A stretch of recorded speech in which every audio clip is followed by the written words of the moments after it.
opened up Club 81 too in 1945, in May of 1945. And at that time, my mom did the cooking. She started the kitchen shortly after the tavern was running. And things were a little tight as far as starting a business. Our back bar that he got, and we still have at this facility, is about 100 years old. He bought it from a tavern that was remodeling in 1945. And back then, getting started, as far as the family, there were 4 sons and 1 daughter. My sister's a year older than I am, and then there's 4 of us boys. And we've been around the business since we were kids, literally.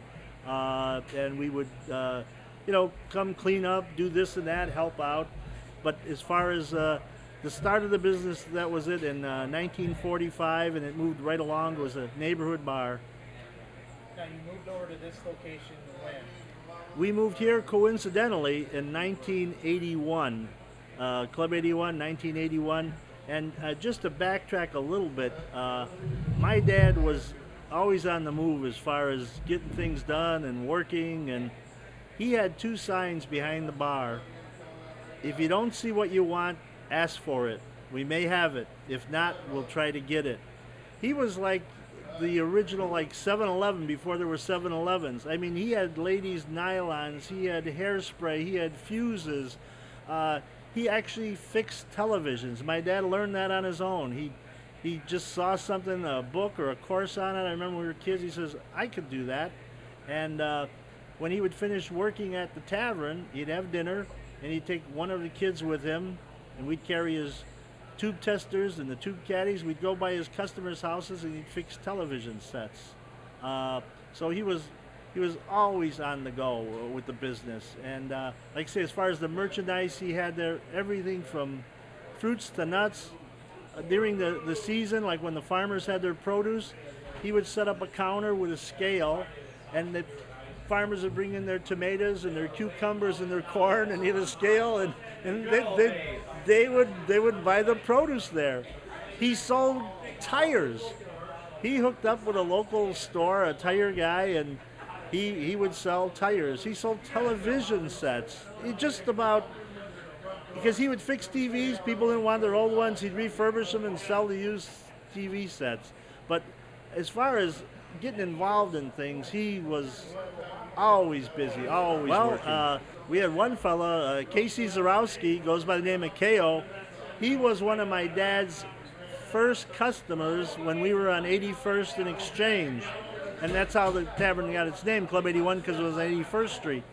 But Casey was one of the first customers, and he's been a customer here, and he's I think about 85 years old now. And just recently he broke his hip, so he hasn't been around. But that's how far back some of these customers go. It's just, and people come in. We were just talking outside, a younger guy. He used to live in the neighborhood, but he's been living in Hawaii for about 5 or 6 years. But whenever he's in town, he comes to the club. It's a nice social meeting ground for younger people and older people. Now, you talked about clients coming from way out of town. Was there any one particular one that stands out? Oh, yeah. We were featured on Channel 9 and Chicago's Best, and they said we had Chicago's best chicken. And we had people coming in from really far distances, but the one that I remember, there was a couple came in. They came in from Huntley, and I think it's past Rockford. And they came in and they said, boy, this is really good. We'll be back. And in the back of my mind, I'm thinking, yeah, it may have been good, but you're not going to come in from Huntley again. But a few weeks later, they came back in with friends of theirs. And I thought that's amazing, to go that distance just for a Dude, we're going to give you a little walk around here and show you what this place is all about. Come on, let's walk around here. Come on, Look Leo. at Let's this. see what we got. The good old-fashioned jukebox, right? Jukebox, and the good thing about it, Pat, it's free. A free jukebox. Free music. Seriously. Pick whatever What's you your want. favorite song? Free. Come on now. Jukebox. You know what? It's maybe not a favorite, but we just got it in. Crazy as it sounds, one of our customers, this guy Wick, he's listening to old-time radio, and he hears a song by Candy and the Kisses. It was a Motown group from 1957, and they have a song called The 81. The 81. Doing the 81, and we have it on a jukebox. The Club 81 song. Hey, have you heard the Club 81 song? This is the 81 from 1957 by Candy and the Kisses, doing the 81. Oh, okay. It's the new theme How you doing, song. gentlemen? All right. You enjoying a little lunch? What's your name, sir? My name is Harry Morton. Harry Morton. Yes. Where are you from, Harry? Calumet City. Calumet City, Illinois. Sure. And you, sir? Jim V. Jim Vick? Jim V. Jim V. Yeah. From Cal City also? Right. Two Cal City boys. All right, and they're enjoying some lunch here at Leo's These guys Club look like 81 regulars. too. They're regulars, right? Yep. I mean, you've had just about everything on the menu, right? Oh, yes. What's your favorite thing? Come on. Seafood? You seafood and you eat it? Seafood, yes. I like their frog legs. They're excellent. Frog legs. And Leo catches them right back there? No, Leo doesn't do it. Jim. Oh, okay. Okay. Jim's the fisherman. There we go. There we go. And look who we have here. Over at the VIP table of Club 81, too. Leo has this set aside for the WJOB host of Gino's Buffet, Mr. Gino Safruskaruskaruski. That the beach is this way, baby. Look at the guns on that guy. I mean, come on, you know. Holy cow. And then, of course, his lovely wife, Chief Coyote. Chief Coyote, as That's we right. all know. Something happened to my hamburger. It disappeared. It was a magic trick. Things happen like that at Club 81, too. Fishing. Oh, You yeah. go there, you can probably see the fish. Certain times of the day, you can see them pretty good. Bonfire here. Oh, yeah. Horseshoe pits over there. Oh, yeah, I see that. But you can see yourself, you can get a lot of people back here. Oh, yeah, you could have a whole house When we back got here. picnics, my God, you get a mob back here. People bring their own chairs and things. Hmm.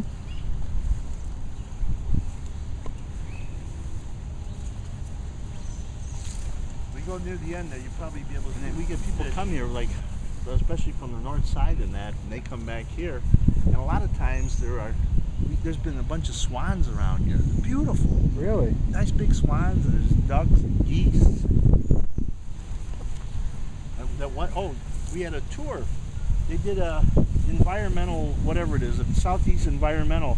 They had a bus tour, and most people from north side. It was on a trolley, Uh-huh. beautiful trolley, and this was the last stop. And they had lunch by us, and they came out here, and that was the day the swans were out and everything. And I told the guy leading the tour, I says, "How do you like those? We got those from Disneyland. They're mechanical swans. We're controlling." And then one woman believes she's they're mechanical.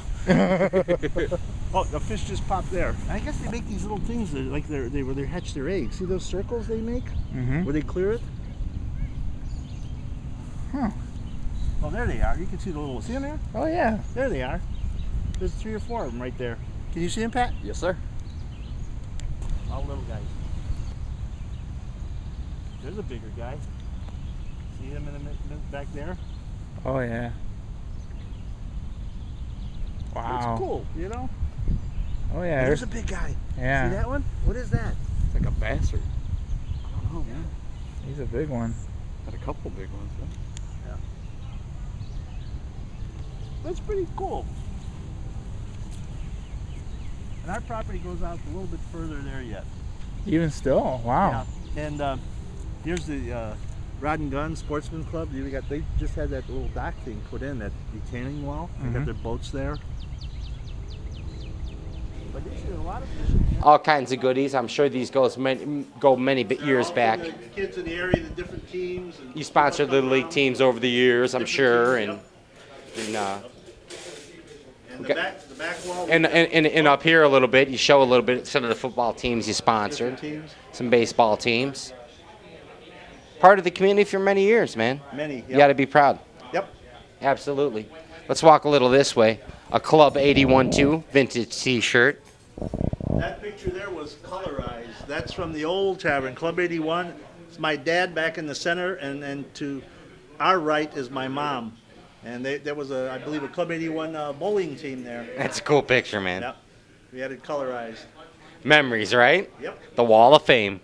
And look at this. Now, this is cool to me. This is like, I mean, that's like James Dean material, man. I mean, come on. Well, this jacket's from 1963. Most of the customers that came in would get their Club 81 jackets. They'd have the nice leather sleeves. And we'd have different colors in different years, but this was, I believe, the 1963 version. And so the guys wouldn't mix them up. Their name was embroidered inside the pocket, so they could know exactly which jacket was theirs. Nice. Here, look at this, Timmy. You could actually see customized. Bob Torrance is in there. That's Bob Torrance's. You know, he rivals Eddie Bauer. This is the Eddie Bauer signature series. And, of course, again, pictures of the Dombrowski family. Family and the original Club 81 back in South Chicago. Now, look at this picture here. Which one of these guys is Leo? Guess, Region. They're pointing right now. If you guessed this guy, you're wrong. That's my dad. That's Leo. Look at this guy. Elvis Costello, man. You were rocking back then, huh? Yeah, the babes. You were a babe magnet back then, weren't you? And there's my brother Frank. He had managed the business for many years until a few years ago. He passed away, but he was here all the time. He was here in the transition from the old place to this place. Go old Frank. Quite a bit of history, sir. Quite a bit of history, and then again, The there old it Club is. 81. That's where it all started, man. That's where it all started. And a unique story, when the neighborhood was changing, you could see that building. It doesn't look too substantial or sturdy. It looks like it belonged to Dodge City. You could, tie your horse up in front of the place. Just to the right on the corner was another tavern with a beautiful facade, an electric sign, and we actually had a lot more business than they did. But when the neighborhoods started changing, that place was held up so many times. We were never held up. Why would you go in there? Because That place you looks know a lot why? more Because you prosperous. don't mess with the Polish mafia. That's why. That's it.